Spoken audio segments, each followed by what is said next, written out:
What's up, everyone? Welcome back to another episode of the Beat the Buzzer podcast, where we cover the most interesting and most recent news of the NBA. This is Jack, and I'm here with my co-host Graham. How are we doing, everyone? Welcome back. I'm excited to jump into the latest news of the NBA. We're going to start this episode off by a rough week by the Chicago Bulls and grade their first half of the season for them overall. Then we'll change focus to Kevin Durant's injury and how that will affect the Nets. And then we'll finish off with some trade rumors. Just a reminder is we're going to keep ourselves to a time limit here just for each topic to keep it flowing. We're going to start with Chicago Bulls bad week. I not have a chance to tune into the games, just only see the highlights. So we're going to let Graham go ahead and start off with this topic, and then I'll jump in later. We're going to start with 10 minutes, and Graham, you're good to go when you are ready. All right, perfect. So we started off with the Nets on a national TV game, which was nice. This was coming off a back-to-back where we blew the Pistons out by 40. Yeah. And this is Kyrie, James Harden, and Kevin Durant's first full game together this season, I'm pretty sure. I think they had Indiana, but this was like their big national team. Yeah. I know Harden was out with some sort of knee injury before then, so I'm not sure if he played or not. But Kyrie Irving did not shoot the ball well, only had 9 points, but Patty Mills, James Harden, and Kevin Durant were unstoppable. We were just getting out-hustled and out-rebounded the whole game. And as you'll see, that is an ongoing theme for the Bulls this week. We did not play our best basketball. Let's see. DeRozan had 19, Levine with 22, and Kobe White has really been stepping up lately, playing really well, but it just wasn't enough. We were down by 2 points going into half, and then just got absolutely destroyed by them in the second half. It was really bad. Then we had a night off, and we went to Golden State, which also was not our best game at all. Awful. We destroyed. Curry, Jordan Poole, Kuminga, and Wiggins all with 20 plus. Actually, Curry had 19. Klay Thompson didn't even play because he doesn't play back-to-backs to start. But once again, just out-hustled and out-rebounded. Yep. And then we played the Celtics last night, which was a back-to-back. And once again, out-hustled and out-rebounded. We were, in all three of these games, outmanned. We were down Javonte Green, Derek Jones, Levine for this Celtics game, and Caruso for all three of the games. And Lonzo last night, too. And Lonzo last night, that's right. But Tatum with 23, Brown with 19. A really balanced scoring effort from them. Vucevic had a great game, which was nice. I like to see that we like to take advantage of that when we have the advantage, you know. He was posting up in the Nets game a lot, which was good because they didn't play LaMarcus Aldridge, so they don't have a lot of size down there. But yeah, once again, out-hustled and out-rebounded. Yeah, I didn't have a chance to watch all the games, but I did have a chance to, like, the last I saw the Nets versus Brooklyn game, it was 71-71 for Bulls Brooklyn. Mm-hmm. And I checked my phone the next morning, and we lost by 36, I think it was, 26, I think. It was terrible. Yeah. It was pretty bad. DeRozan had played really well. You know what? Everybody played well in the first half. It's just hard to guard Kevin Durant, especially when the person who's supposed to goes down 30 seconds in the game. And now I heard there's a lot of bad calls too, which I understand they get a lot of free throws in Brooklyn with KD, Kyrie, and James Harden, but still, that's no excuse. James Harden got fouled on a 2 or 3 times in that game on his step back. Yeah. Tagged him once. Well, they won it on like a 47-10 run, and I don't care how good the other team is. At some point, you just stop trying when the other team goes on a 47-10 run. Yeah. That's just lack of effort. That's just bad. It was. They were diving we could not grab a rebound in that game. And in a game where you held Kyrie Irving to 9 points, we let Day'Ron Sharp have 20 points in us. He's like their backup center. Yeah, he started on this game because they didn't have Claxton or LaMarcus, and he And Vooch is supposed to be an all-star center, and he got outplayed by a G League player.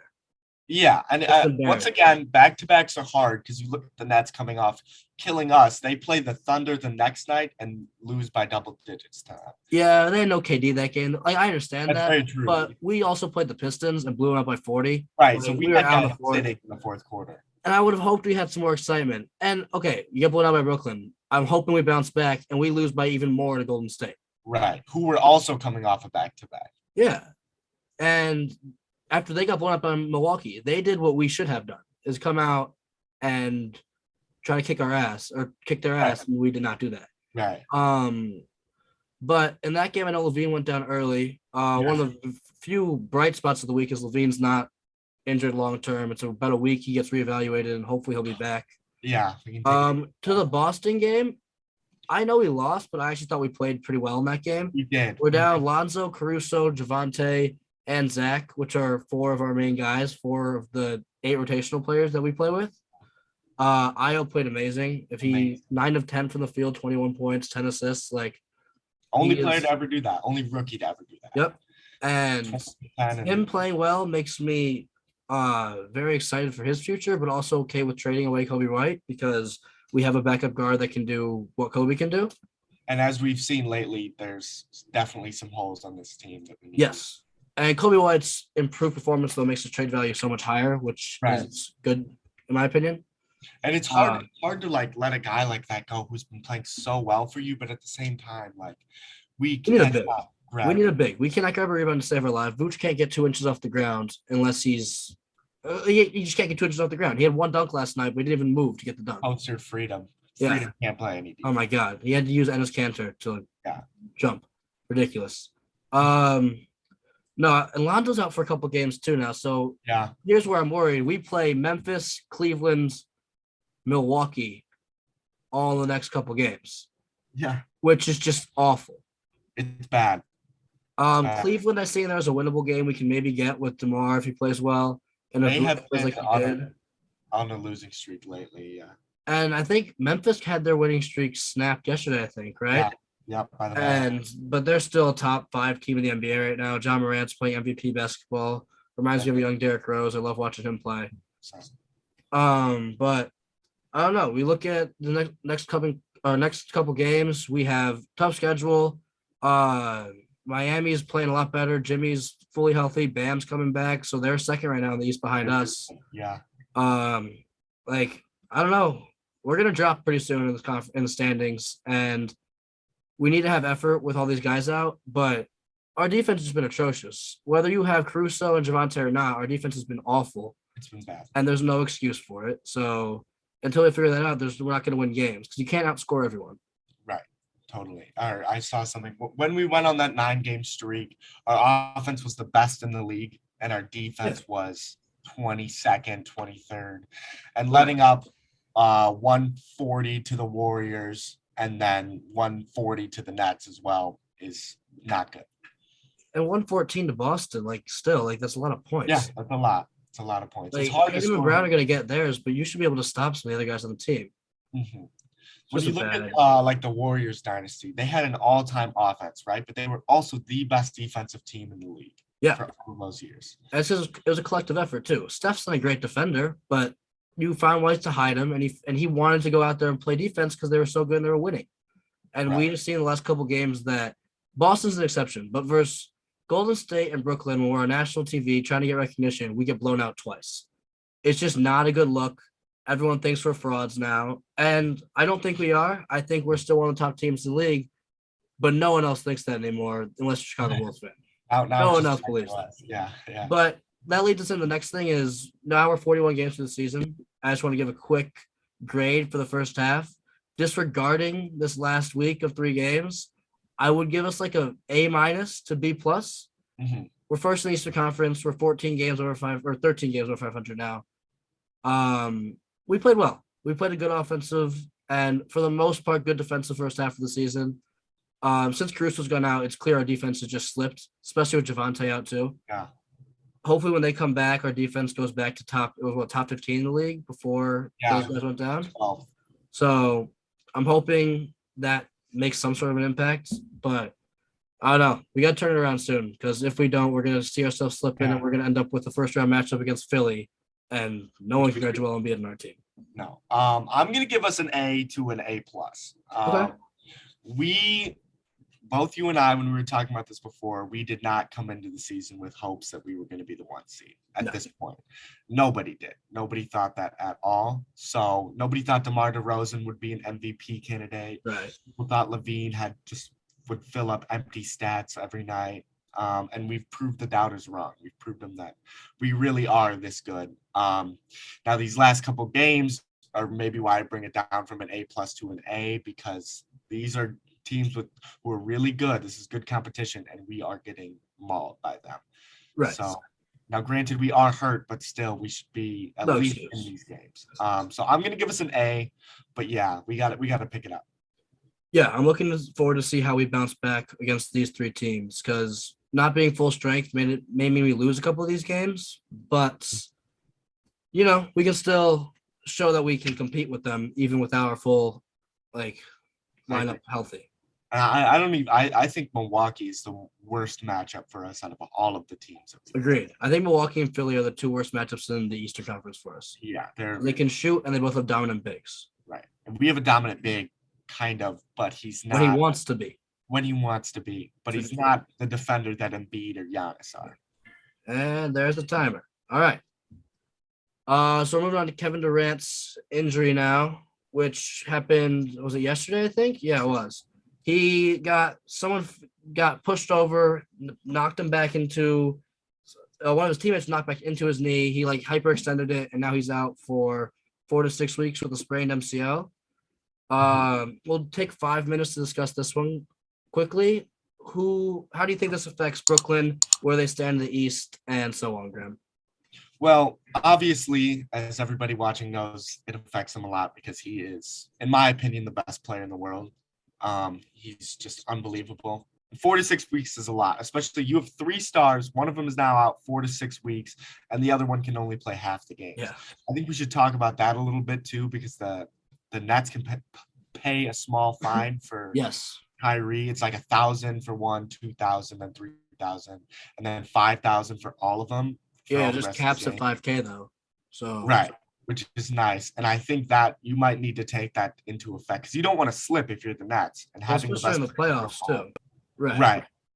And I've seen people say that they don't even want the first seed because then Game 7 you don't get Kyrie.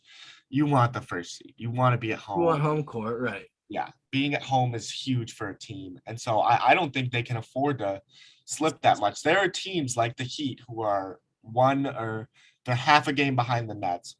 Bucks are 1 game behind them, so they're creeping up on them right now, and they can't afford to lose these games. They play I have it pulled up right here. They play the Cavs the next game, and then we play the Cavs right after, right? Yeah, on Wednesday. So I think Caruso's back for that game too, which is looking at it. They actually have a pretty easy schedule. They're going to get to a stretch without Kevin Durant where they have to play Warriors, Suns, Jazz, Nuggets, Celtics, which that'll be hard for them. But I think they might need to look into that Kyrie Irving thing. Yeah, I think that it's going to be important to see how James Harden handles this because we saw KD go down with the COVID protocols for a couple of games, and he played great, and they were winning games still.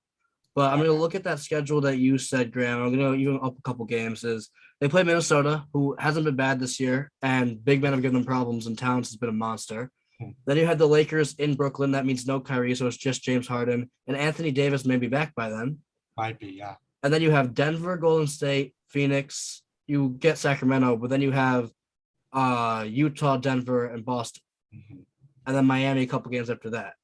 So we're looking at a stretch where KD's probably not back till after the All-Star break at the earliest. And you have a lot of games, there's a lot of good playoff teams. Yeah. And against teams where the Nets have shown games this year where they just come out sloppy. They don't seem to care. They think, we have Kevin Durant, we have James Harden. Well, now you don't have Kevin Durant. So how do you play when you don't have the best player in the world, like you said? And not even as a Bulls fan, but they're going to drop. As a Bulls fan, I hate to see any injuries to any teams. I like playing teams with their full strength, and Kevin Durant's a lot of fun to watch. So I prefer him be healthy, but Miami is about to take the 1 seed over both of us right now. Because once Brooklyn figured out without KD, they're going to drop. We look like we're going to drop. Bam's coming back, which we just talked about. And Jimmy's back now in full string. And that Max Strus guy, they have found so many good G League players on their team. It's ridiculous.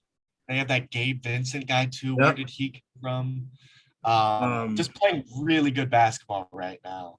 But I think James Harden needs to step up. He needs to play like Houston, James Harden. And then there's other guys like Blake Griffin, LaMarcus Aldridge, and even Patty Mills. They all need to step up. And at least, I don't know, stay 500, a couple games above while you're gone. Because they're going to drop. There's no doubt about that. Right. Their can't schedule's not easy, and right, it'll be but really you need to interesting to see. yeah, you need to stay at least afloat until he comes back. Right. But another team, like I'm looking at the standings right now, and I see Miami, Milwaukee, and Philly are all playing great and going upward, while the Bulls and Brooklyn now look like they're going to have to decline a bit. And it's going to be interesting to see how after the All-Star break where everyone is, and Right. like see how the final push of the season goes. Mhm. Because Even teams that teams are one like and two, huh? the Raptors are 7-3, the Hornets are 7-3. These are all in their last 10 games. Yeah. Cavs have won 4 in a row. Sixers are 9-1. Heat are 7-3, and the Yep. Bulls have lost 3 in a row. Yep. And then Brooklyn lost to that's our OKC, a yeah, game they should have won. that's our 4-6 in their last 10. So Yeah, not yeah, the best player in the world. Also, another thing to note is Kevin Durant, I think, is first or second, maybe top 5 in the league in minutes. he's second right now. Yeah. So Not anymore, of course, but he's second right now. playing him 40 minutes a game, I don't know if it's contributed to that. But Yeah, it's been like an accident type play that doesn't usually happen. Like his teammates had like fell into his knee, but you do worry that like this type of injury and him playing so much minutes could be correlated in the future. And we are out of time on this one. So overall, Brooklyn's going to drop a little, in my opinion. Can James Harden step up or not? We will have to wait and see. Yep. Last thing we want to talk about is trade rumors, right? Yeah, so I have a couple here pulled up if we want to go into them. Yeah, so we'll go about 5 minutes into these as well. Yeah, I'm just gonna read off a couple, or some that I've heard is that the Knicks want Jalen Brunson really bad. Yeah, I don't know what they would have to give up for him. They do have a lot of young pieces that they can move. I love this Cam Reddish trade for them. I don't even think we got into that. No, they moved Kevin Knox and a pick for Cam Reddish, who has played fantastic this season. So right. So when good you move. look at that from a Bulls perspective, that Hornets pick, because the Knicks pick is the Hornets pick, but it's top 18 protected, then 16, and then it's just lottery protected. Right. That's basically our Portland pick. Our Portland pick is better than that. Yeah.